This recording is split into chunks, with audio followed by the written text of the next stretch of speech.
Hello मेरे प्यारे बच्चों, और हम स्टार्ट करते हैं एल्काइल हैलाइड का दूसरा टॉपिक। हम लोग बात करते हैं यहाँ तक पिछले लेक्चर में यहाँ तक हमने करा दिया था। अब हम स्टार्ट करते हैं फिजिकल प्रॉपर्टीज़ के बारे में। अब हम लोग जानते हैं यहाँ पे जो एल्काइल हैलाइड होता है बच्चे, मोस्टली जो है एल्काइल हैलाइड कलरलेस होते हैं, लेकिन कुछ एल्काइल हैलाइड जो होते हैं वो कलर्ड भी हो सकते हैं जब उन पर लाइट डाला जाता है तो। जैसे यहाँ देखो, एल्काइल हैलाइड्स आर कलरलेस होता है व्हेन प्योर, जब प्योर कंडीशन में होते हैं। हाइवर्स bromide and iodide develop colour when expose to light. तो इस पर लाइट पड़ता है बच्चे, तो जैसे कि एल्काइल ब्रोमाइड है ये आर में टूट जाता है और साथ में ब्रोमीन में, तो ब्रोमीन का जो कलर है वो देगा। और आर आई होता है वो आर में टूट जाता है जो I2 में होता है। तो इसकी वजह से ब्रोमीन और आयोडीन बनने की वजह से यहाँ पे ये कलर इसके प्रोड्यूस होते हैं। ठीक है, कुछ हैलोजन कंपाउंड इसमें होते हैं, उसके बारे में यहाँ बताया गया। देखो यहाँ पे क्या, देखो जैसे यहाँ बताया गया है कि जो कुछ मेल्टिंग बॉइलिंग पॉइंट की बात कर लेते हैं यहाँ पे। जैसे मिथाइल क्लोराइड बताया गया है, मिथाइल ब्रोमाइड बताया गया है, यहाँ पे इथाइल क्लोराइड बताया गया है। ठीक है, साथ साथ में कुछ मिथाइल क्लोरोफ्लोरो मीथेन बताया गया है। ये सब क्या होते हैं, गैस होते हैं। रूम टेम्परेचर की बात करें तो हायर जो मेंबर होंगे, इससे बात करें तो क्या होंगे, लिक्विड होंगे और सॉलिड भी हो सकते हैं।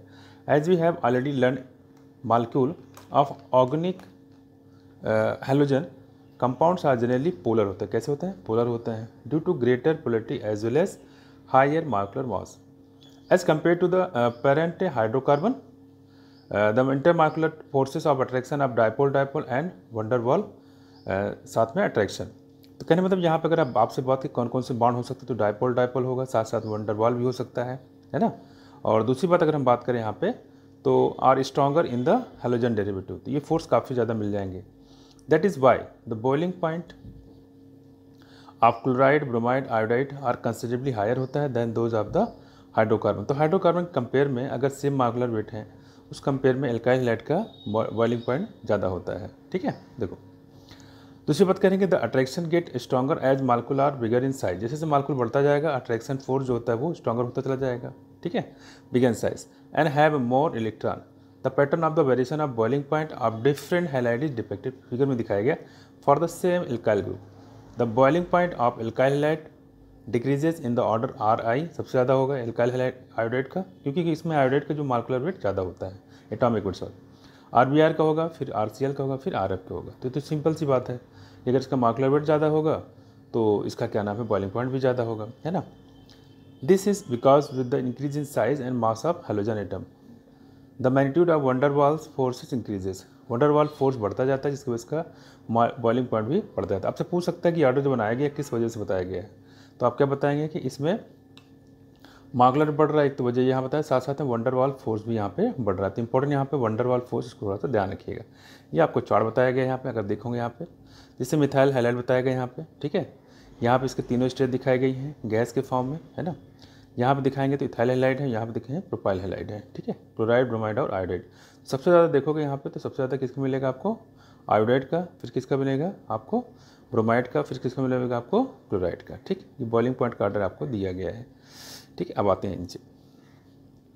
करिए बॉइलिंग पॉइंट की बात करें, जो बॉइलिंग पॉइंट होता है, boiling point of isomeric haloalkane decreases with increase in branching. जैसे ब्रांचिंग बढ़ती जाएगी तुरंत उसका घटता जाएगा, क्योंकि इसमें जो क्लोज पैकिंग होती है वो कम होती जाती है। फॉर एग्जाम्पल जैसे 2 ब्रोमो 2 मिथाइल प्रोपेन दिया गया है, has the lowest boiling point among 3 isomer. तीनों आइसोमर की बात करें तो यहाँ पे अगर आप देखोगे तो यहाँ देखो 1 ब्रोमो है, यहाँ पे क्या देखो 2 ब्रोमो है, यहाँ पे क्या देखो 2 ब्रोमो है। ठीक है, तो यहाँ पर अगर आप देखोगे तो यहाँ पर कितना होगा, देखो 346 होगा, यहाँ 364, यहाँ पर 375। जैसे आप देख रहे हैं ब्रांचिंग बढ़ाते जाएंगे वैसे वैसे इसका बॉइलिंग पॉइंट भी बढ़ता जाता है। यहाँ पहले कार्बन पे, यहाँ दूसरे कार्बन, यहाँ दूसरे कार्बन पे है, लेकिन यहाँ पे मिथाइल भी लगा दिया कि तो ब्रांच को और छोटी कर दी गई है। तो ब्रांच जैसे छोटी करते जाओगे उसका सरफेस एरिया कम होता जाएगा, साथ साथ में यहाँ पे अगर बात करें बॉइलिंग पॉइंट भी कम होता जाएगा। Boiling point of isomeric dihalo benzene are very nearly the same. Boiling point जो होता है आइसोमेरिक डाइहैलो बेंजीन की बात करते हैं। ठीक है, कहीं डाइहैलो बेंजीन मतलब एक बेंजीन जिसमें 2 हाइड्रोजन लगे हुए हैं, उनका लगभग क्या बताया गया, सेम बताया गया। लेकिन जो पैरा आइसोमर होता है उसका मेल्टिंग पॉइंट ज़्यादा होता है as compare to ortho and meta. It is due to symmetry of para isomer. Symmetry की वजह से होता है, क्योंकि पैरा वाला होगा सिमेट्रिकल होगा, इसमें इसका मेल्टिंग पॉइंट बॉइलिंग पॉइंट ज़्यादा होता है। That fit in the crystal lattice, और क्रिस्टल लैटिस में आसानी से ये फिट हो जाता है।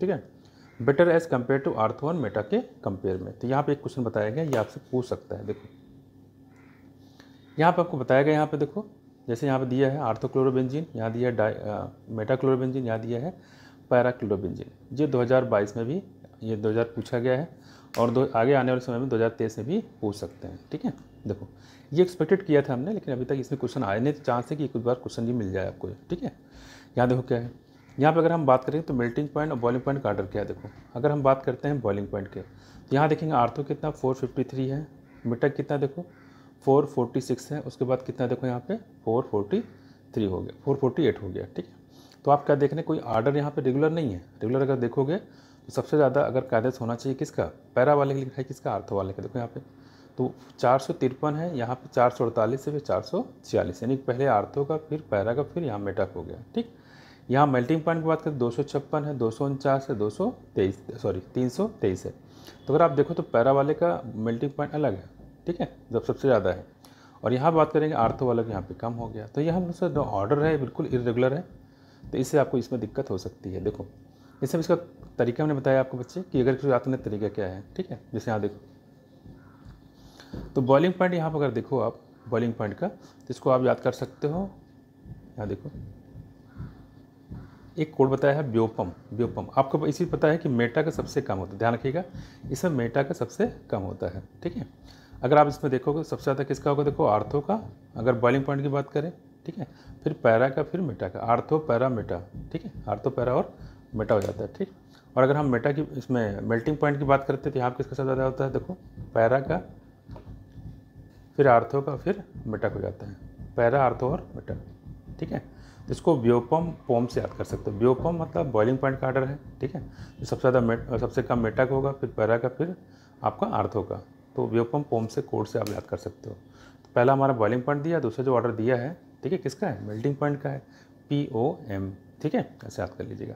और मेटा का ध्यान रखने का, मेटा का सबसे कम होता है। अगर हम डेंसिटी की भी बात कर लेते हैं, यहाँ देखो ये डेंसिटी का ऑर्डर बताया गया। ठीक है, यहाँ पे देखो ये हम दिया है प्रोपाइल आयोडाइड का, है ना, फिर क्या दिया देखो यहाँ पे प्रोपाइल ब्रोमाइड का, फिर प्रोपाइल क्लोराइड का। जाहिर सी बात मार्कुलर वेट ज़्यादा होगा, डेंसिटी भी यहाँ पे ज़्यादा होगा, तो कॉमन सा है, इसमें अलग से कुछ नहीं है। ठीक है, अब बात करते हैं इसके आगे। यहाँ देखो यहाँ पे डेंसिटी देख लेते हैं यहाँ पे। तो ये बच्चे बहुत इंपॉर्टेंट, इसको जरूर देख लीजिएगा इसमें। ठीक है, कोड आपके पास है, ये ब्योपम से याद करिएगा। ठीक है, आर्थो पैरा और मेटा। मेटा का सबसे कम होता है पोम। पोम मतलब होगा पैरा, आर्थो और मेटा, पैरा, आर्थो और मेटा। तो पोम किसका है बताओ, मेल्टिंग पॉइंट का। ठीक, यहाँ पे हम लोग बात करते हैं डेंसिटी की, तो bromo, iodo and polychloro derivative जो होते हैं हाइड्रोकार्बन के, are heavier than the water. Water से ज़्यादा हैवी होते हैं। ठीक, the density increases with increase in number of carbon atom. जैसे जैसे कार्बन एटम बढ़ता जाएगा, डेंसिटी भी बढ़ती जाएगी। ठीक, hydrogen atom and atomic masses. Hydrogen atom की बात करते हैं। अब यहाँ देखो, यहाँ पे एक चार्ट बनाया गया है, जो चार्ट जो देख लेते हैं यहाँ पे। अगर इसको चार्ट को देखो आप यहाँ पे, तो इसमें अगर कंपाउंड दिया गया, देखो यहाँ पे प्रोपाइल क्लोराइड है, और यहाँ प्रोपाइल ब्रोमाइड है, यहाँ प्रोपाइल आयोडाइड है। तो जाहिर सी बात डेंसिटी की बात करें तो डेंसिटी तो बढ़ता जाएगा, है ना। यहाँ पे दूसरा कंपाउंड दिया गया, देखो यहाँ पे डाइक्लोरोमीथेन है, ट्राइक्लोरोमीथेन है, यहाँ पे टेट्राक्लोरोमीथेन है। तो अगर आप यहाँ पे ध्यान रखो तो यहाँ पे देखो 1.3 है, 1.4 है, 1.5 है। जाहिर सी बात है क्लोरीन बढ़ता जाएगा, यहाँ क्लोरीन के वैल्यू नंबर बढ़ते जा रहे हैं, तो डेंसिटी भी बढ़ती जाएंगे। इसमें रेगुलर ऑर्डर है, तो इसमें कोई ऐसी प्रॉब्लम आपको हो नहीं सकती। अगला हमारे पास देखो यहाँ पे सॉल्बिलिटी की बात करते हैं। यहाँ देखो the haloalkanes are only very slightly solvable water. बहुत ही कम सॉल्वेबल होते हैं यहाँ पे। In order for a haloalkane to dissolve in water, energy is required to overcome the attraction between the haloalkane molecule and break the hydrogen bond between the water molecule. तो यहाँ पे वाटर मालिक्यूल तोड़ने के लिए hydrogen bond चाहिए, साथ साथ में जो एल्काइल हैलाइड उसको भी तोड़ने के लिए हाइड्रोजन बॉन्ड चाहिए, है ना। तो इतनी एनर्जी मिल नहीं पाती, जिसकी वजह से ये स्लाइटली सॉल्वेबल होता है। कोई बच्चे अगर कंपाउंड अगर वाटर में डिजॉल्व होता है, तो इसका मतलब है कि हाइड्रेशन एनर्जी जब ज़्यादा होगी उस बॉन्ड एनर्जी से, जिस मालिक्यूल का जो मालिक्यूल दिया गया है, तभी वो सॉल्वेबल होता है, अदरवाइज सॉल्वेबल नहीं होता है। इसका मतलब यहाँ हाइड्रेशन एनर्जी कम हो जाती है ना, बॉन्ड एनर्जी से। Less energy release when new attractions are set up between the haloalkane and the water molecule, as there are not as strong as the original hydrogen bond in water. As a result, the solubility जो होती है haloalkane की in water में is low होती है। तो अगर हम बात करें जो सॉल्बिलिटी होती है हेलोल्केन की वाटर में काफ़ी कम होती है। ठीक है, तो ध्यान रखिएगा। हाइवर जो हेलोल्केन होते हैं tend to dissolve in organic solvent, लेकिन ये ऑर्गेनिक सॉल्वेंट में डिजॉल्व हो जाते हैं। ठीक है, because the new intermolecular attraction between the haloalkane and solvent molecules have much the same strength as the one being broken in the separate haloalkane. यहाँ पे हम लोग बात कर रहे हैं। तो यहाँ पे एक क्वेश्चन दिया गया, इसको थोड़ा ध्यान रखिएगा। कह रहे कि अरेंज ईच सेट कंपाउंड, ठीक है, in order of increasing boiling point. किसमें? इंक्रीजिंग बॉइलिंग पॉइंट के ऑर्डर में। देखो ये इंटेंस क्वेश्चन बच्चे सारे कर लेंगे इसमें, ठीक। इंटेंस जो क्वेश्चन इसमें सारे कर लेंगे। यहाँ देखो ब्रोमोमीथेन, ब्रोमोफ्रॉम, क्लोरोमीथेन, है ना, और डाई ब्रोमोमीथेन, साथ साथ में 1 क्लोरोप्रोपेन, आइसोप्रोपाइल क्लोराइड और 1 क्लोरोब्यूटेन, ठीक है। तो यहाँ पे अगर आप ऑर्डर देखेंगे तो ये ऑर्डर हमने यहाँ पे इसको बना दिया है। देखो यहाँ पे तो ऑर्डर इसमें सिंपल है, इसमें कोई आप निकाल सकते हैं इसको। जैसे यहाँ सबसे ज़्यादा देखा गया तो किसका है सबसे ज़्यादा, देखो यहाँ पे, तो यहाँ पे सेकंड का सबसे ज़्यादा हो जाएगा, फिर फोर्थ का, फिर 1 का, फिर थर्ड का हो जाएगा, ठीक है। तो इसको आप निकाल सकते हैं। देखो अगला हमारे पास है chemical reaction of halo alkane की बात करते हैं। आप देखो the reaction of halo alkanes may be divided into the following categories.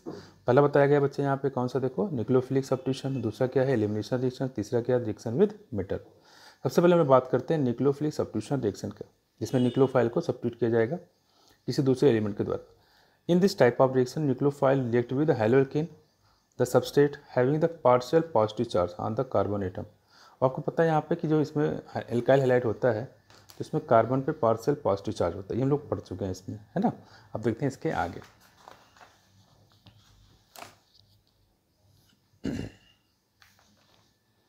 तो बच्चे यहाँ पे देखो आप, to halogen substitution reaction take place and halogen atom call the leaving group. जो हेलोजन होता है निकल जाएगा, इसको लिविंग ग्रुप बोलते हैं। Depart as halide ion since the substitution reaction is initiated by the nucleophile and it is called the nucleophilic substitution. यहाँ देखो यहाँ पे न्यूक्लियोफाइल है और हेलोजन को हटा के ये खुद आ जाता है, इसलिए इसको बोला गया substitution.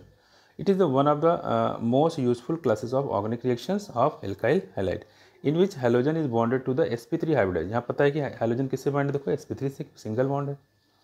Carbon the product form by the reaction of haloalkane with some common nucleophile are given. कुछ न्यूक्लियोफाइल के नाम यहाँ पे बताए गए हैं, जैसे देखिएगा, और ये चार्ट काफ़ी इंपॉर्टेंट देखते हैं यहाँ पे। यहाँ पे बच्चे दिया है न्यूक्लियोफाइल और यहाँ दिया है आपको रीजन। जैसे NaOH है यहाँ पे, तो यहाँ पे न्यूक्लियोफाइल क्या होगा, OH माइनस होगा, है ना। सब्स्टिट्यूशन जब होता है तो बच्चे बनेगा ROH। ये एल्काइल हैलाइड का है पूरा, किसका, एल्काइल हैलाइड का। अगर वाटर है बच्चे तो यहाँ पे क्या होगा, न्यूक्लियोफाइल वाटर होता है, ठीक है, क्योंकि यहाँ पे ऑक्सीजन के पास 2 लोन पेयर है, तो ये कंपाउंड क्या बनेगा बच्चे, ROH। यहाँ देखेंगे NaOR है, एल्कोऑक्साइड है, तो यहाँ पे जो न्यूक्लियोफाइल होगा RO माइनस हो जाएगा, यहाँ बने कंपाउंड ROR, है ना, जैसे कि ईथर हो गया। यहाँ बच्चे देखेंगे तो सोडियम आयोडाइड है, यहाँ पे अगर बात करें न्यूक्लियोफाइल आयोडाइड हो जाएगा, यहाँ पे RI हो जाएगा। यहाँ अमोनिया है तो अमोनिया से तो अमोनिया ही न्यूक्लियोफाइल रहेगा, और यहाँ देखो RNH2 बन जाएगा। यहाँ बात करेंगे RNH2 है, प्राइमरी अमीन है, यहाँ पे RNH2 रहेगा, तो यहाँ पे RNH R कंपाउंड बन जाएगी, जहाँ पर बताएगा आपको। दूसरा यहाँ पे अगर देखो यहाँ पे तो RR है, NH है ना। सेकेंडरी अमीन की बात कर लेते हैं यहाँ पे, तो ये सेम बन जाएगा कंपाउंड। यहाँ देखो केसियन है, क्या है, ध्यान रखिए, केसियन की बात करें और एजीसीएन की बात करते हैं। तो केसियन अगर बात करें तो यहाँ पे साइनाइड होता है न्यूक्लियोफाइल, और इससे जो कंपाउंड बनता है बच्चे RCN बनता है। एजीसीएन है, यहाँ पे देखोगे तो यहाँ पे कोई कंपाउंड बनता है न्यूक्लियोफाइल, कौन हो जाए, एजीसीएन हो जाएगा। यहाँ पे RNC होता है। ध्यान रखिएगा, अगर पोटेशियम साइनाइड लेते हैं तो यहाँ पे मेजर प्रोडक्ट एल्काइल साइनाइड होता है, लेकिन अगर एजीसीएन लेते हैं तो major product alkyl iso cyanide होता है। ये क्वेश्चन आपसे पूछा जा सकता है और पूछा भी गया है कि इस जब हम सोडियम साइनाइड देंगे या पोटेशियम साइनाइड देंगे तो क्या बनेगा, और जब सिल्वर साइनाइड देते हैं तो क्या बनता है। तो सिल्वर साइनाइड ध्यान रखना कि अपोजिट होता है, यानी कि आइसो साइनाइड बनता है, ठीक है। आप देखें आगे। ऐसे ही KNO2 और AgNO2 की बात कर लेते हैं। तो KNO2 में देखेंगे तो यहाँ पे क्या बनता है, देखो नाइट्राइड बनता है, RONO बन गया। और अगर हम AgNO2 की बात करें तो यहाँ पे देखो नाइट्रो एल्केन बन गया। तो सिल्वर नाइट्राइड केस में नाइट्रो एल्केन बनता है जो कि मेजर होता है, जबकि KNO2 में बात करेंगे तो यहाँ पे एल्काइल नाइट्राइड जो कि मेजर होता है। तो ये दोनों पॉइंट काफ़ी ज़्यादा इंपॉर्टेंट है, इसको थोड़ा सा अच्छे से तैयार कर लेंगे, ठीक है। तो ये पॉइंट यहाँ पे मार्क कर देता हूँ।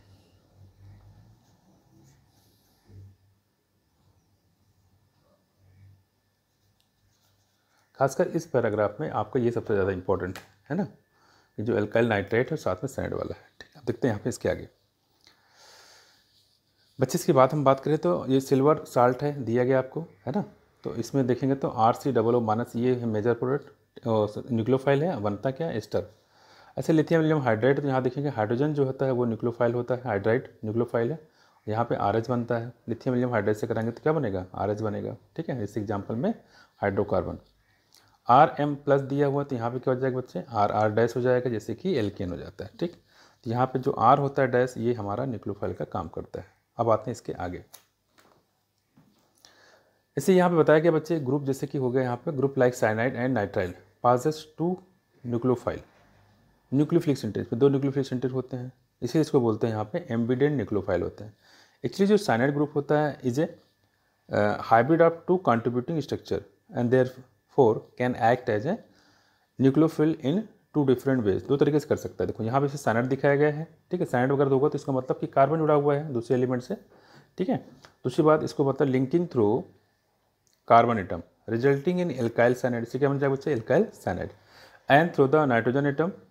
ठीक है, लिविंग टू आइसोसाइनाइड। और आइसोसाइनाइड में देखेंगे तो यहाँ पे NC हो जाता है, तो NC केस में नाइट्रोजन जुड़ेगा और साइनाइड केस में कार्बन जुड़ेगा। ठीक, similarly nitrite ion also represent N ambient nucleophile with 2 different point in linkage ONO. The linkage through oxygen result in the alkyl nitrate while through the nitrogen atom it leads to नाइट्रोएल्केन। तो ये थोड़ा सा इसको ध्यान दे सकते हैं यहाँ पर। ठीक है, अब देखते हैं इसके आगे।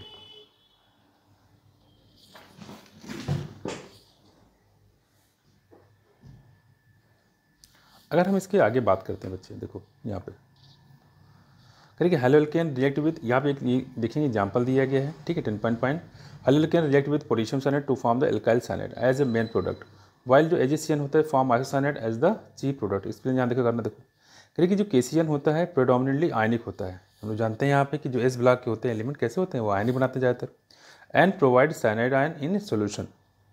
Aldous both carbon and nitrogen atoms are in position to donate electron pair. अब साइनाइड की बात करते हैं, यहाँ पे कार्बन भी दे सकता है और नाइट्रोजन में इलेक्ट्रॉन दे सकता है, क्योंकि दोनों कैसे होते हैं, ये दोनों एम्बिडेंट लीजन होते हैं। ठीक है, तो वही कह रहे हैं यहाँ पे carbon nitrogen atom in a position to donate the electron pair. The attack take place mainly through the carbon atom and not through the nitrogen. तो यहाँ पे कैसे होता है, कार्बन एटम थ्रू होता है अटैक। ठीक है, since CC bond is more stable then CN bond, और CC बॉन्ड जो होता है काफ़ी ज़्यादा स्टेबल होता है CN बॉन्ड के कंपेयर में।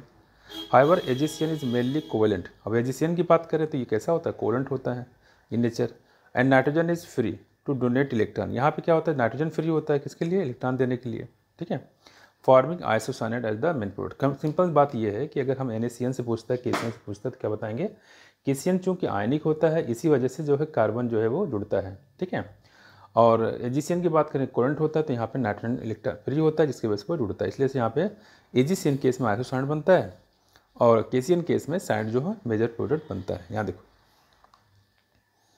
यहाँ पे एल्काइल हाइड्रेट दिया गया है, यहाँ पे न्यूक्लियोफाइल दिया गया है। देखो यहाँ पे, अब यहाँ बात करते हैं इसके मैकेनिज्म के। This reactions has found to proceed by 2 different mechanism which are describe below.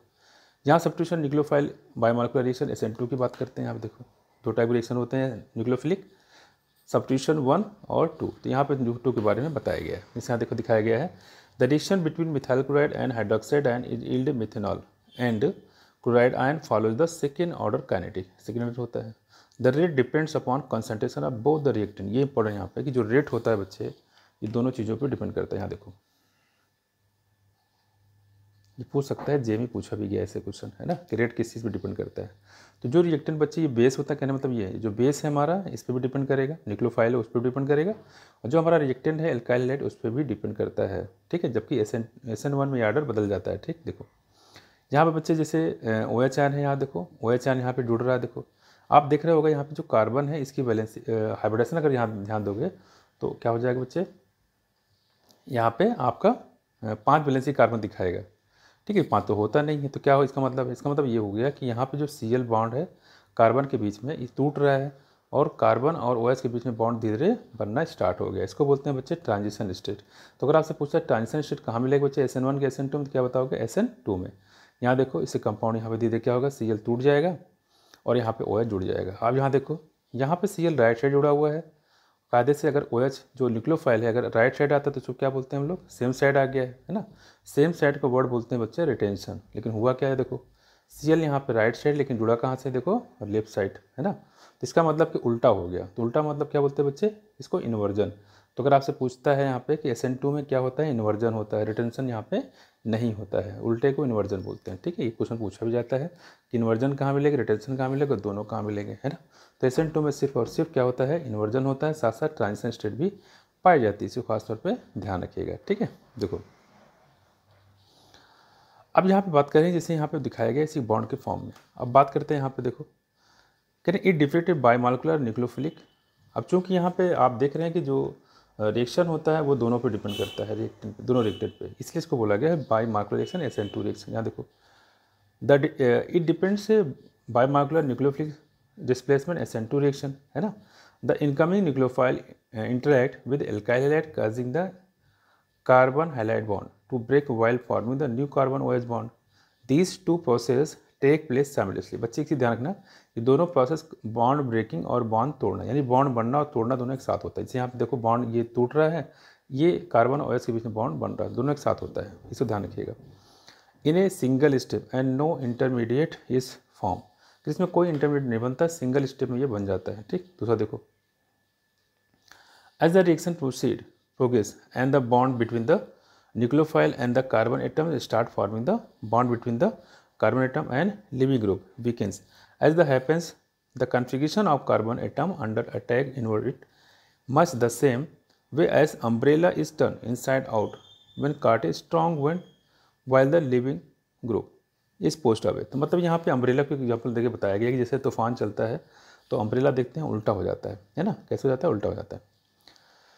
तो कह रहे this process is called the inversion of configuration. क्या बोलते हैं बच्चे, इन्वर्जन ऑफ कॉन्फिगरेशन।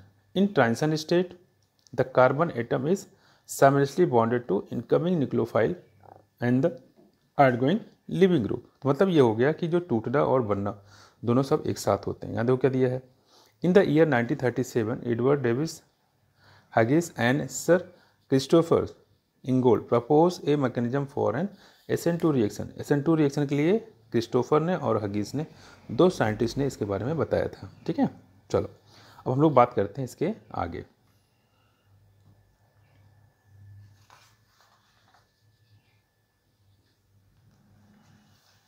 देखो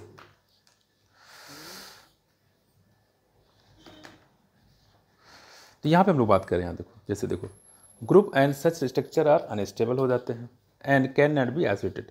This is because the carbon atom in the transition state is simultaneously bonded to 5 atom and there is unstable। आपको पता है कि एक कार्बन 5 एटम जुड़ नहीं सकता, इसलिए से कार्बन टूटना शुरू हो जाता है।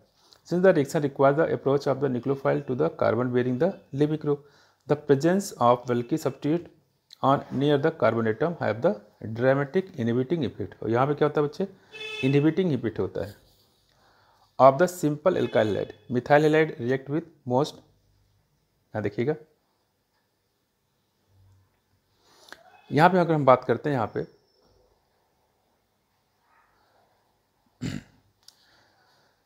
Dramatic inhibiting effect of the simple alkyl halide, methyl halide react with rapidly SN2 reaction because there are only 3 small hydrogen atom. Tertiary halide are the least reactive होता है। टर्सरी हैलाइड क्या होता है, लीस्ट रिएक्टिव होता है because the bulky group bind the approaching nucleophile दस N order न्यूक्लियोटिक। अगर reactivity का आर्डर पूछे बच्चे, ये SN2 पढ़ रहे हैं तो प्राइमरी सबसे ज़्यादा, फिर सेकेंडरी का, फिर टर्सरी की आर्डर होता है। यहाँ देखो, यहाँ पर अगर आप देखो इसको तो ये कौन सा है बच्चे, अगर इसकी बात करते कौन सा हो जाएगा, ये प्राइमरी हो जाएगा, है ना, न्यूक्लियोफाइल आ गए यहाँ पे। दूसरी बात, यहाँ पे कोई हिंड्रेंस नहीं है। यहाँ अगर देखो तो इथाइल पे बात करें तो यहाँ पे देखो 2 हिंड्रेंस दिखाई दे रहा है ना। यहाँ पे आइसोप्रोपाइल है, यहाँ पे देखें तो यहाँ पे कौन हो जाएगा, यहाँ पे सेकेंडरी हो जाएगा, है ना। तो आइसोप्रोपाइल में भी यहाँ पे होता है हिंड्रेंस, देखो एक इधर से भी और इधर से भी। टर्सरी की बात करें तो यहाँ पे हिंड्रेंस ही हिंड्रेंस है, इधर से भी एक इधर से भी, है ना। तो यहाँ पे ज़्यादा हिंड्रेंस हो रहा है। यहाँ देखो करिक steric effect in SN2 reaction, the relative rate of SN2 reaction is given in parameter. देखते हैं यहाँ पे। इसके बाद हम लोग बात कर चुके हैं SN2 के बारे में, हम लोग बात करेंगे SN1 के बारे में। देखते हैं सब्स्टिट्यूशन न्यूक्लियोफिलिक यूनिमॉलिक्यूलर SN1। करें SN1 reaction is generally carried out mean polar protic solvent. ध्यान दीजिएगा, पोलर प्रोटिक सॉल्वेंट, जबकि जो SN2 रिएक्शन था पोलर एप्रोटिक सॉल्वेंट में होता है। यहाँ कैसे बच्चे, पोलर प्रोटिक सॉल्वेंट हैं, जैसे कि वाटर, एल्कोहल, एसिटिक एसिड। तो कहीं पे वाटर मिल जाए, एल्कोहल मिल जाए, एसिटिक एसिड हो जाए, इसका मतलब कि SN1 रिएक्शन होगा। The reaction between tertiary butyl bromide and hydroxide ion yield tertiary butyl alcohol and follows the first order kind. The rate of reaction depends upon the concentration of only one reactant. ध्यान रखिएगा, यहाँ बताया गया सिर्फ एक reactant पर depend करता है, ठीक है, यानी न्यूक्लियोफाइल पर डिपेंड नहीं करता है। जबकि वहाँ क्या बताया था हमने कि जो न्यूक्लियोफाइल पर डिपेंड करेगा, जो रिएक्टेंट एल्काइल हैलाइड उस पर भी डिपेंड करता है। तो ये थोड़ा सा ध्यान रखिएगा कि ऐसे इसलिए इसको हम SN1 बोलते हैं, क्योंकि यहाँ पर सिर्फ एक रिएक्टेंट पर डिपेंड करता है। यहाँ देखो, it occurs in 2 step, 2 step में होता है। In first polarize CBr bond undergoes slow cleavage. सबसे पहले यहाँ पे जो CBr बॉन्ड होता है टूटता है। यहाँ देखो देखो ये क्लीवेज कैसा होता है, स्लो होता है। दूसरी बात यहाँ पे जो पहला स्टेप है कैसा देखो, कह सकते हैं कि रिवर्सिबल है। कैसा है, रिवर्सिबल है। जबकि वहाँ पे बताया था हमने SN2 में सिंगल स्टेप रिएक्शन होता है, कोई इंटरमीडिएट नहीं बनता, स्लो स्टेप होता है। टू प्रोड्यूस ए कार्बोकैटायन, देखो यहाँ कार्बोकैटायन बन गया, कार्बोनियम आयन बन गया and A bromide ion. The carbocation thus form is then attacked by nucleophile in step second to complete the substitution reaction। उसके बाद जो ये आपका बन गया है, देखो न्यूक्लियोफाइल अलग से बन गया यहाँ देखो, ठीक है, न्यूक्लियोफाइल बन गया। तो न्यूक्लियोफाइल का बनना जो है कार्बोकैटायन का बनना कैसा होता है बच्चा, स्लो होता है और रिवर्सिबल होता है। यहाँ देखो ये न्यूक्लियोफाइल आया, यहाँ जुड़ जाएगा, जुड़ने के बाद क्या बनाएगा, देखो यहाँ पे ये रिएक्शन हो गया। तो क्योंकि यहाँ पर नेगेटिव पार्ट, यहाँ पॉजिटिव पार्ट है, तो कैटायन आयन जानते हैं रिएक्शन कैसा होता है, आयनिक हो जाता है, तो बहुत ही फास्ट हो जाता है। ठीक, अब देखते हैं इसके आगे।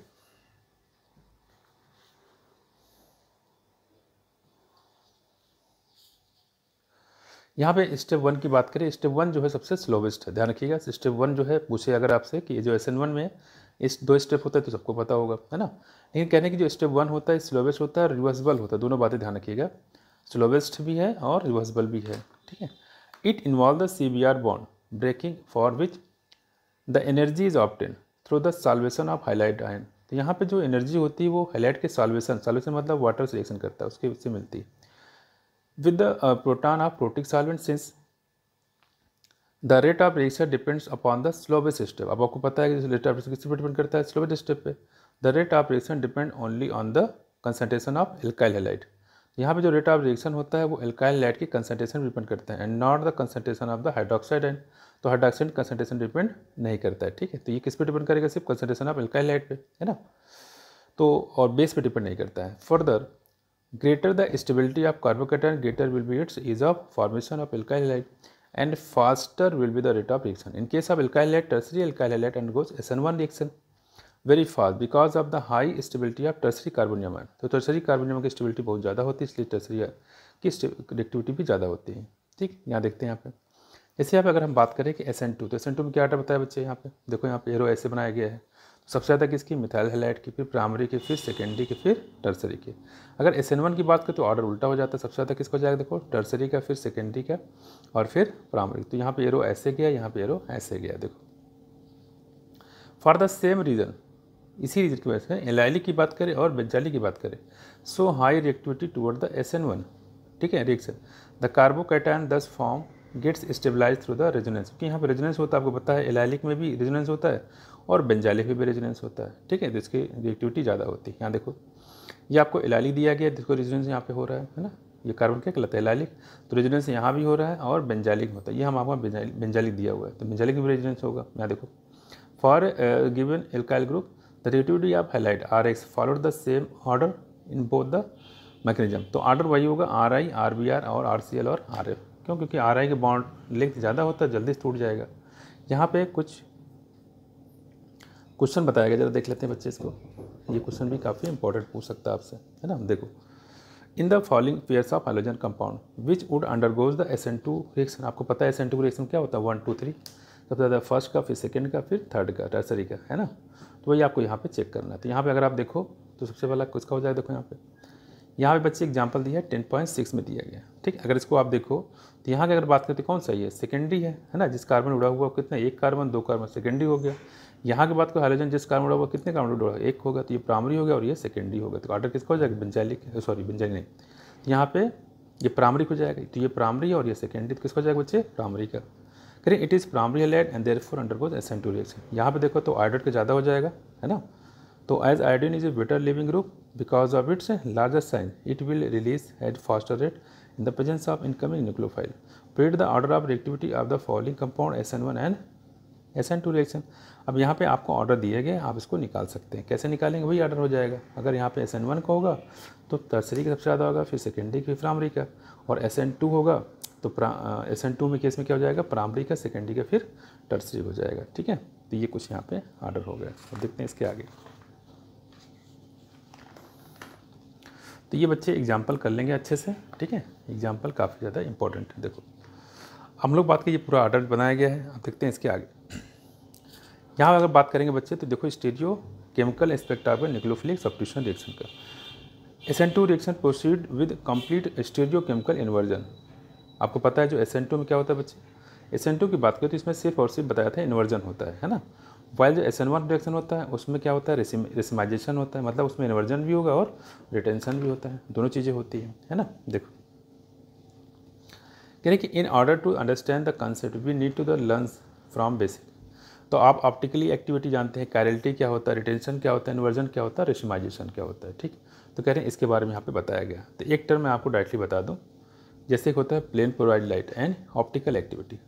प्लेन पोलराइज लाइट का मतलब होता है जब किसी प्रिज्म से होकर लाइट डालते हैं, ठीक है, तो उस क्या होता है कि वो लाइट ऐसे नॉर्मली क्या होता है, लाइट साइड डायरेक्शन होता है, लेकिन जब प्रिज्म से डालते हैं तो लाइट जो एक डिफरेंट डायरेक्शन में आ जाती है, इसे बोलते हैं प्लेन पोलराइज लाइट। ठीक है, अब जो प्लेन पोलराइज लाइट अगर किसी मालिक्यूल को, कोई मालिक्यूल अगर सोल्यूशन होता है, वो सोल्यूशन अगर इस लाइट को रोटेट कर देता है किसी पार्टिकुलर डायरेक्शन में तो कहेंगे ऑप्टिकली एक्टिव है, और अगर रोटेट नहीं करा तो कहेंगे ऑप्टिकली इनएक्टिव। ठीक है, ये चीज़ है। अच्छा, जिससे ये एंगल निकालते हैं इसको बोलते हैं कितने एंगल पे ये रोटेट हुआ, तो उसको बोलते हैं पोलरीमीटर। ठीक है, बोलेंगे पोलरीमीटर। ठीक है, देखो तो ये हम लोग कुछ बात करें यहाँ पे पोलरीमीटर की। इसके बाद अब इसमें डिपेंड करता है, अगर ये राइट साइड रोटेट करता है उसको बोलते हैं डेस्टरोटेटिव, अगर लेफ्ट साइड होता है तो बोलते हैं लीवर रोटेटिव। ठीक, यहाँ पे क्या है, देखो यहाँ पे जैसे यहाँ पॉजिटिव नेगेटिव आइसोमर दिखाया गया है कंपाउंड का। ठीक है, as a called the optical isomer and the phenomena जो टर्म होता है उसको हम लोग क्या बोलते हैं, एज ए ऑप्टिकल आइसोमरेज बोलते हैं। क्या बोलते हैं, ऑप्टिकल आइसोमरेज। मार्कुलर एसिमेट्रिक कैरलिटी यानी एनेंशियोमर की बात कर लेते हैं यहाँ पे, और उसको बताने वाले कौन से, देखो यहाँ पे लुइस पॉइसर ने किया था। ठीक है, the crystal of certain compound exist in the form of mirror image and led the foundation of modern stereochemistry. He demonstrate that aqua solution of both type of crystal so the optical rotation equal in magnitude for solution of equal concentration but opposite in direction. इसकी हम लोग बात करें, देखो यहाँ पे कह रहे कि he believe that this difference in optical activity was associated with, देखो optical activity was associated with the किससे, देखो 3 dimensional arrangement of atom configuration बोलते हैं इसको, इनटू टाइप ऑफ क्रिस्टल। ठीक है, अब देखो यहाँ पे ये सारी चीज़ें दी गई, लेकिन इंपॉर्टेंट चीज़ मैं आपको बता दूँ यहाँ पे।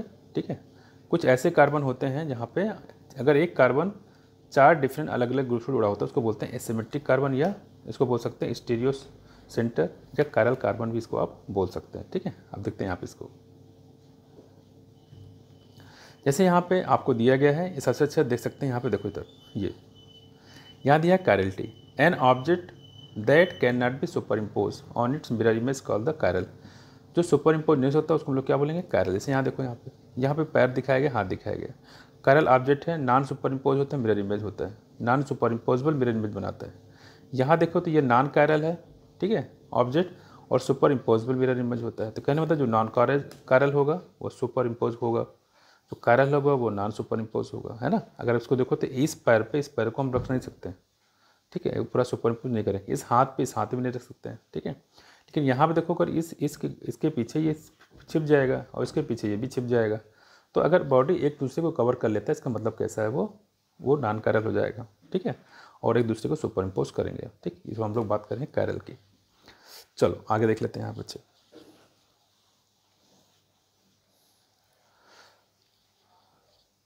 यहाँ देखते हैं, the symmetry and asymmetry are also observed in many of the days. अब इसको बात हम लोग कर लेते हैं, इसको हम नेक्स्ट लेक्चर में कर लेंगे बच्चे, ठीक है। इसमें यहाँ तक हमने इसमें करा दिया है, इसके बाद जो इसमें कोई खास चीज़ नहीं है, ठीक है। यहाँ एक कंपाउंड बताया गया, देखो यहाँ पे कि कैसे यहाँ पे चीज़ें, तो ओ एच देखो यहाँ पे ये सुपर इम्पोज कर रहा है, देखो यहाँ पे carbon obtained by rotating by 180 degree, C is superimposable in its mirror image, तो इसको सुपर इम्पोज कर दिया गया है। As you see very clearly propanol 2 does not contain an asymmetric carbon, all at 4 carbon group tetrahedral carbon are not different, thus it is called the एक carbon molecule. कैसा हो जाएगा इसको, एक कार्बन मालिक्यूल। और इसके बाद हम लोग कर देंगे अगले लेक्चर में, क्योंकि चैप्टर बड़ा है तो अगले लेक्चर में इसको करके ख़त्म कर लेंगे। Thank you.